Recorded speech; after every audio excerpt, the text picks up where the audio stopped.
Guys, welcome back to my channel. So ఈరోజు ఏంటంటే నేను ఒక మంచి బ్యూటిఫుల్ పీస్ఫుల్ ప్లేస్కి వెళ్తున్నాను. సో అది ఎక్కడ ఏంటి, నేను ఎక్కడికి వెళ్తున్నాను అని చెప్పేసి తెలుసుకోవాలంటే సో వీడియో ఎండ్ వరకు చూడాల్సిందే. So let's go. స్టార్ట్ అయిపోయానండి రూమ్ దగ్గర నుంచి. సో ఇప్పుడు నేను వెళ్ళే ప్లేస్కి మా రూమ్ దగ్గరికి మాకు ఆల్మోస్ట్ 8 to 10 కిలోమీటర్స్ ఉంటుంది. సో ఇప్పుడు నేను వెళ్ళే ప్లేస్ గురించి కూడా నాకు కొంచెం ఇన్ఫర్మేషన్ అట్లా తెలిసింది, నేను మీకు షేర్ చేసుకుందాం అనుకుంటున్నాను. ఏదైనా తప్పులుంటే ప్లీజ్ క్షమించండి. సో ఫైనల్గా వచ్చేసినామండి. ఎక్కడ అంటే అబిడ్స్లోని ఇస్కాన్ టెంపుల్కి. ఇస్కాన్ టెంపుల్ అంటే కొంతమందికి తెలిసి ఉంటుంది, కొంతమంది తెలియని వాళ్ళు కూడా ఉంటారు కదా. సో తెలియని వాళ్ళ కోసం ఇదనమాట. సో ఇస్కాన్ టెంపుల్లో మెయిన్ ఎవరు ఉంటారంటే రాధాకృష్ణులు అండి. సో రాధాకృష్ణుల గుడికి ఇస్కాన్ అని చెప్పేసి ఒక పేరు. సో దీన్ని ఎవరు స్థాపించారంటే మనకి 1966లో ఏసీ భక్తివేదాంత స్వామి, అంటే అభయ్ చరణ్దే భక్తివేదాంత స్వామి 1966లో దీన్ని స్థాపించారనమాట. అంటే ఆ టైంలో కొంచెం గొడవలు అట్లా అవుతుండే కదా. సో ఆ టైంలో ఈయన ఇస్కాన్ టెంపుల్ అనేది ఒకటి స్థాపించాలి అన్నది ఒక పట్టుదలతోని ఇది చేయాలి, ఈ గుడి స్థాపించాలని చాలా ప్రయత్నం చేసి చాలా ఫైట్ చేసి ఫైనల్గా అయితే దాన్ని స్థాపించారనమాట. సో ఇది మెయిన్గా దేనికి, ఈ గుడి దేనికోసం అని అంటే భగవద్గీత కోసం అండి. సో భగవద్గీతలోని బోధనలు కానీ ప్రవచనలు కానీ మంచి మాటలు కానీ మన అందరికీ చేరాలి. సో మనుషులందరూ కూడా అలాంటివన్నీ ఫాలో అవ్వాలి అన్న థాట్తోని ఆయన ఇంత చేశారంట. అండ్ ఆయన క్రియేట్ చేసిన ఇస్కాన్ టెంపుల్లో ఫస్ట్ విగ్రహం అంటే మన రాధాకృష్ణ బలరాముల విగ్రహం అయితే చాలా బాగుంటుంది. నేను డైరెక్ట్ చూడలేదు, బట్ నేను ఫోటోలు అట్లా చూస్తున్నప్పుడు నాకు తెలిసిందంటే అంత క్యూట్గా ఉంటుంది. నేను అది ఎందుకు అంటున్నా అంటే నేను ఆల్రెడీ ఇక్కడ విజిట్ చేశాను కాబట్టి అక్కడివి ఆల్మోస్ట్ సిమిలర్గా ఉంటారు. అంటే ఏ ఇస్కాన్ పోయినా కూడా రాధాకృష్ణ బలరాములు మాత్రం ఇలానే ఉంటారు. అంటే నేను లైవ్లో చూసినా కాబట్టి నాకు ఆ ఫీల్ ఉంటుంది అనమాట. అంటే ఓకే ఇట్లా ఉంటారు అని చెప్పేసి నేను అందుకోసమని నేను మీకు ఇట్లా ఎక్స్ప్లెయిన్ చేశాను అనమాట. సో ఇస్కాన్ టెంపుల్ అనేది మనకి ఇండియా వైడ్ ఉంది, వరల్డ్ వైడ్ కూడా ఉంది.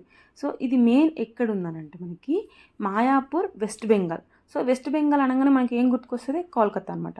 కోల్కతా నుంచి మనకి 100 కిలోమీటర్స్ ఉంటుందంట మాయాపూర్ నుండి మాయాపూర్లో ఉంటుంది అనమాట ఈ టెంపుల్. సో మాయాపూర్లో అదే ప్లేస్లో అక్కడే ఎందుకు మళ్ళీ ఈ ఇస్కాన్ టెంపుల్ని చేయాలి అని చెప్పేసి వీళ్ళకి థాట్ ఎందుకు వచ్చిందనంటే అక్కడే శ్రీ చైతన్య మహాప్రభువు జన్మించారంట. సో ఈ శ్రీ చైతన్య మహాప్రభు ఎవరంటే దానికి ఒక పెద్ద స్టోరీ ఉందండి. కానీ ఏంటంటే అది చెప్పడం చాలా లేట్ అవుతుంది. సో అందుకోసం ఆయన పేరు చెప్తున్నాను. ఆయన అక్కడ జన్మించడం వల్ల ఇస్కాన్ టెంపుల్ ఇక్కడే నిర్మించాలి అనేసి వీళ్ళు అనుకున్నారు. సో ఇక్కడ ఏంటంటే మనకి ఇస్కాన్ టెంపుల్కి మనకు పక్క నుండే గంగా నది వెళ్తుంది. గంగా నదిలో మునిగేసి స్నానం చేసి ఖచ్చితంగా భక్తులు అక్కడ దర్శనం చేసుకుంటే చాలా మంచి జరుగుతుందని చెప్పేసి నేను వినలేదండి. నేను ఎక్కడ విన్నానంటే నేను వర్క్ చేసే నా ప్లేస్లో వెస్ట్ బెంగాల్ అతను కోల్కతా నుండి జస్ట్ ఇక్కడ మాయాపూర్ నుండి 2 కిలోమీటర్స్ డిస్టెన్స్లో వాళ్ళు ఉంటారు. వాళ్ళ ఫ్యామిలీ కానీ వాళ్ళు కానీ ఎప్పుడు వెళ్తారని నాకు చెప్తే ఆయన చెప్పడం వల్ల నేను మీకు చెప్తున్నాను.